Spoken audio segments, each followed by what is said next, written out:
নমস্কার বন্ধুরা, সবিতা কিচেনে সবাইকে স্বাগত। আজও আমি আরও একটা রেসিপি নিয়ে হাজির হয়ে গেছি। আজ আমি বানাবো আলুর চপ।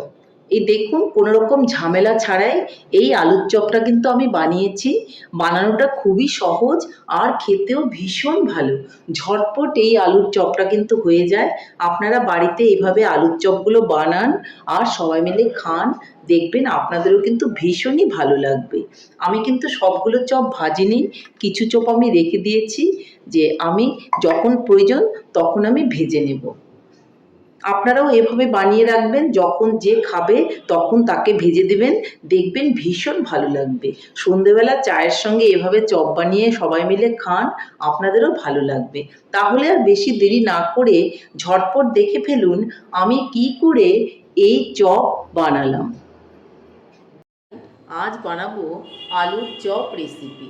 দেখুন, যার জন্য আমি দুটো আলু সেদ্ধ করে নিয়েছি, যেটা আপনাদেরকে দেখানো হয়নি। এখন আমি আলুগুলোকে ছুলে নেব।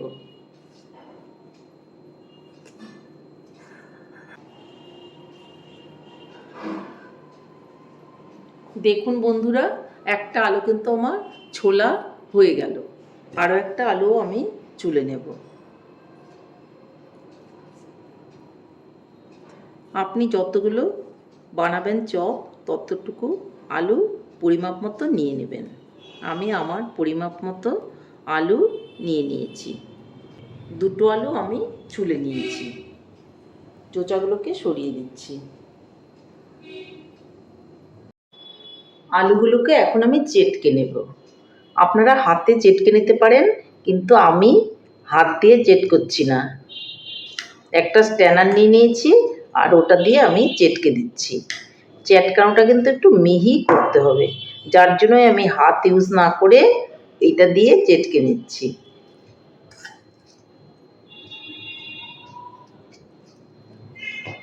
দেখুন কত সহজেই আর কত অল্প সময়ের মধ্যে চ্যাটকানো হয়ে গেল। এইভাবে করলে কিন্তু দানা দানা থাকবে না, বা আপনারা আলুটাকে কিন্তু গ্রেটারের সাহায্যে কুড়িয়ে নিতে পারেন, তাতেও কিন্তু খুবই সফট হয়, একটু দানা দানা থাকে না। দেখুন, দেখতেই পাচ্ছেন আপনারা। আপনারা আপনাদের সুবিধার মতনই এটা করে নেবেন। তাহলে আমার কাজ মোটামুটি হয়ে গেল। আলুর চপের স্বাদ বাড়ানোর জন্য এর মধ্যে আমি দিয়ে দেব লবণ। লবণটা আমি দেব স্বাদ মতো। দিয়ে দেব জিরে আর ধনের গুঁড়ো, সেন্টটা ভালো হবে। দিয়ে দেব একটু মৌরির গুঁড়ো, এতেও কিন্তু সেন্টটা খুবই ভালো হবে। দিয়ে দেব অল্প করে চিলি ফ্লেক্স।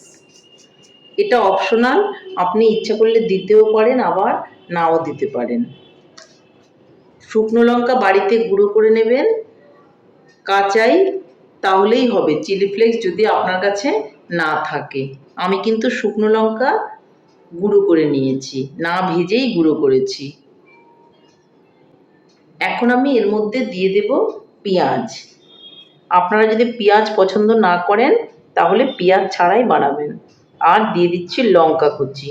এটাও কিন্তু আপনার পছন্দ মতো, যেরকম ঝাল খাবেন আপনি সেরকম লঙ্কা এর মধ্যে দিয়ে দেবেন। আমি পেঁয়াজ আর লঙ্কা এর মধ্যে দিয়ে দিয়েছি। আর আমি দিয়ে দেব অল্প করে চিনি।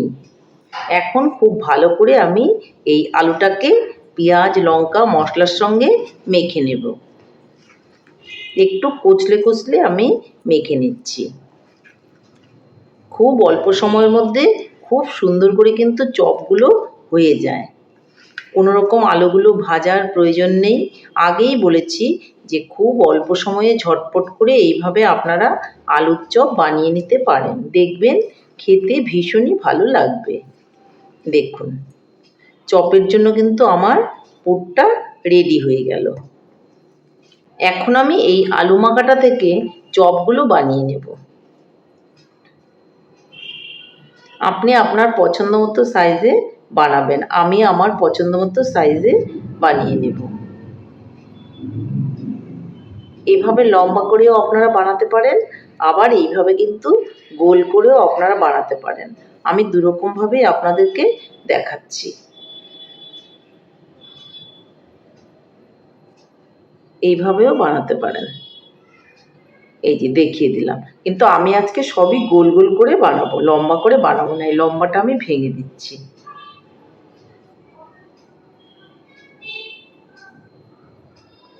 একটু চাপা করে দিয়ে জাস্ট এরকম করে পাতলা পাতলা করে বানিয়ে নেব। তো চপগুলো আমি রেডি করে নিই, তারপর আমি দেখাচ্ছি।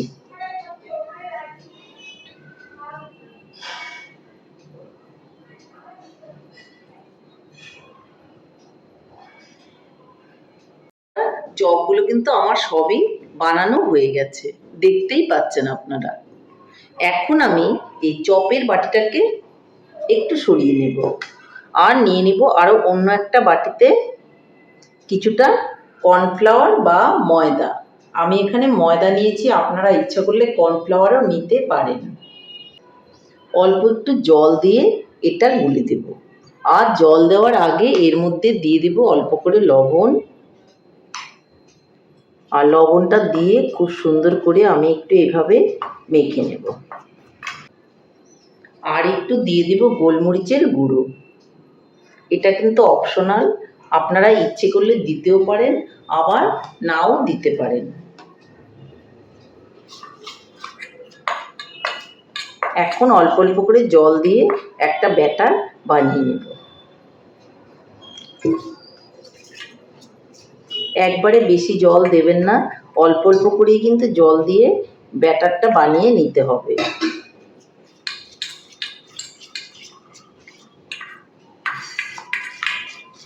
আরও একটু লুজ করতে হবে।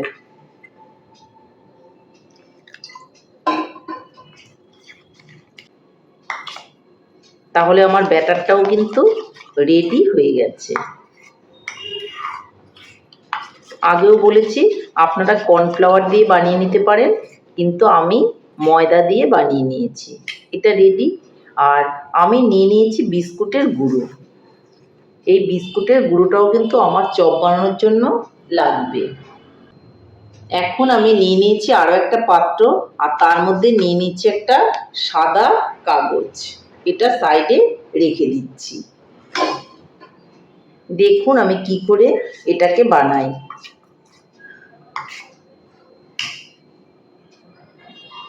দেখুন বন্ধুরা, ময়দার গোলাটা কিন্তু রেডি হয়ে গেছে।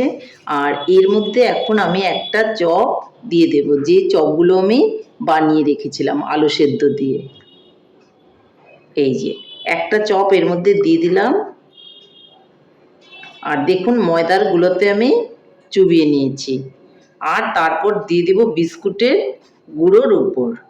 তারপর কিন্তু উপর থেকে আমি বিস্কুটের গুঁড়োগুলো এভাবে দিয়ে দেব, দিয়ে চপটাকে একটা শেপে আনবো, যেন ভালো করে বিস্কুটের গুঁড়োগুলো চারদিকে লাগে, সেই দিকে কিন্তু অবশ্যই খেয়াল রাখতে হবে। এই দেখুন চপটা কিন্তু রেডি হয়ে গেল। আমি এই চপটা তাহলে এখন এখানে রেখে দিচ্ছি। এইভাবে আমি আরও একটা চপ বানিয়ে আপনাদের দেখাচ্ছি। আলুটা আমি নিয়ে নিলাম, যেটা চপ আকারে তৈরি করেছিলাম, দিয়ে দিলাম ব্যাটারের মধ্যে। আর ব্যাটারটা দুই পিঠে লাগিয়ে বিস্কুটের গুঁড়োর উপর দিয়ে দেব। এখন আমি বিস্কুটের গুঁড়োগুলো উপর থেকে দিয়ে চপটাকে ঢেকে দেব। খুব ভালো করে এই কাজটা কিন্তু করতে হবে। একটু হাত দিয়েও আমি চেপে চেপে দেব, তাহলে খুব সুন্দর হবে। আপনারা ডবল কোটও দিতে পারেন, আমি একবার করেই কোট দিয়েছি। দেখুন এই চপটাও কিন্তু আমার রেডি হয়ে গেল। তাহলে আমি এইভাবে পরপর করে সবগুলো চপ বানিয়ে নিয়ে আমি আপনাদেরকে দেখাচ্ছি। বন্ধুরা, আলুর চপগুলো কিন্তু আমার সবগুলোই বানানো হয়ে গেছে। এখন আমি এগুলোকে ভেজে নেব। আপনারা এইভাবে বানিয়ে রেখে দিতে পারেন, আর তারপর যখন যে আসবে তাকে একটা একটা করে বানিয়ে আপনারা সার্ভ করতে পারেন। আর সবাই যদি একসঙ্গেই উপস্থিত থাকেন তাহলে একবারেই সবগুলো ভেজে নেবেন। তাহলে এখন আমি চপগুলোকে ভেজে নিচ্ছি। দেখুন বন্ধুরা, আমি চপ ভাজার জন্য কিন্তু একটা কড়াই বসিয়ে দিয়েছি। কড়াইয়ের মধ্যে আমি দিয়ে দিয়েছি তেল। অবশ্যই সাদা তেল দিয়ে ভাজবেন, তাহলে কিন্তু চপগুলো খুবই ভালো হবে। যে কোনো ভাজাভাজি করার জন্য কিন্তু সাদা তেলই সব থেকে ভালো। বন্ধুরা, তেলটা কিন্তু গরম হয়ে গেছে। এখন আমি চপগুলোকে একটা একটা করে ভেজে নেব।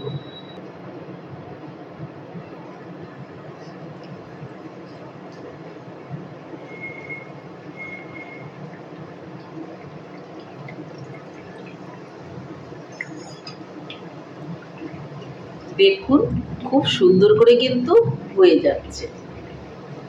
প্রথমেই কিন্তু নাড়াচাড়া করবেন না, একটা সাইড আগে খুব সুন্দর করে হবে, তারপর কিন্তু আপনারা নাড়াচাড়া করবেন। উপর থেকে একটু এইভাবে আমি তেলগুলোকে দিয়ে দিচ্ছি। একটু ব্রাউন করে ভেজে নেবেন, দেখবেন খুবই ভালো লাগবে।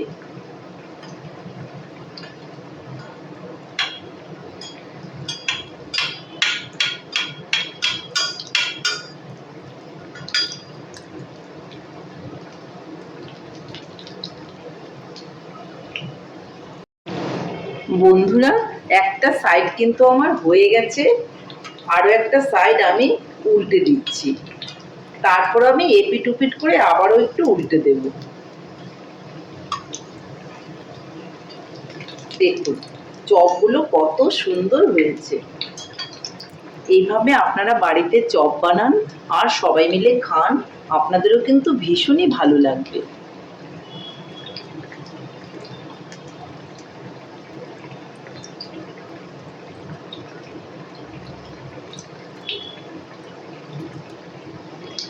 বন্ধুরা, চপগুলোকে কিন্তু একদম বাদামি করে ভেজে নিতে হবে।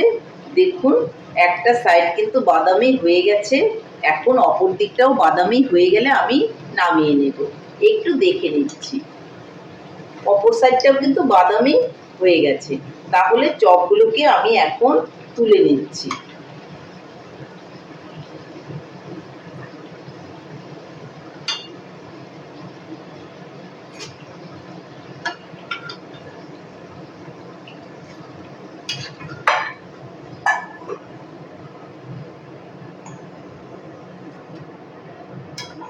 এখন আমি আরো কিছু চপ ছেড়ে দেব। এইভাবেই সবগুলো চপ আমাকে ভেজে নিতে হবে।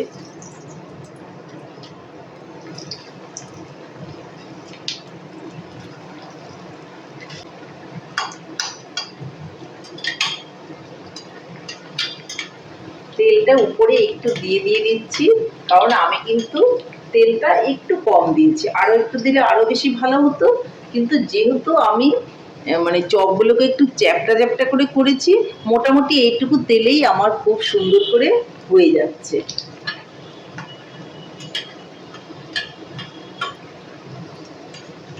উল্টে দিচ্ছি আমি এগুলোকে।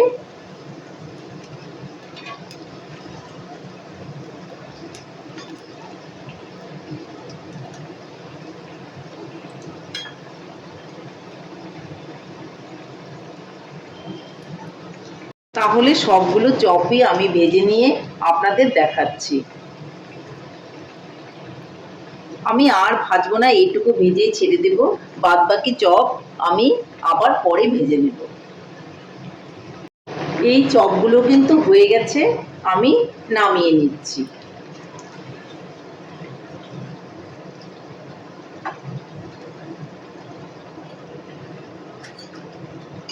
একটু কড়া কড়া করে চপগুলো বানালেই কিন্তু খেতে বেশি ভালো লাগবে। তাহলে বন্ধুরা, আমার চপ বানানো কিন্তু ফাইনালি রেডি। আমার রেসিপিটা কেমন হয়েছে, আমার রেসিপিটা যদি আপনাদের ভালো লাগে তাহলে লাইক শেয়ার কমেন্ট করতে ভুলবেন না। আর আপনি যদি আমার চ্যানেলের নতুন বন্ধু হয়ে থাকেন তাহলে চ্যানেলটা সাবস্ক্রাইব করার অনুরোধ রইল। পাশে থাকা বেল আইকনটি প্রেস করে রাখুন আমার নিত্য নতুন রেসিপির আপডেট পেতে। তাহলে আর দেরি কেন, ঝটপট বানিয়ে ফেলুন এভাবে চপ আর সবাই মিলে খান, দেখবেন ভীষণই ভালো লাগবে। নমস্কার, ভালো থাকবেন, সুস্থ থাকবেন, আবার দেখা হবে আরও একটি রেসিপির সঙ্গে।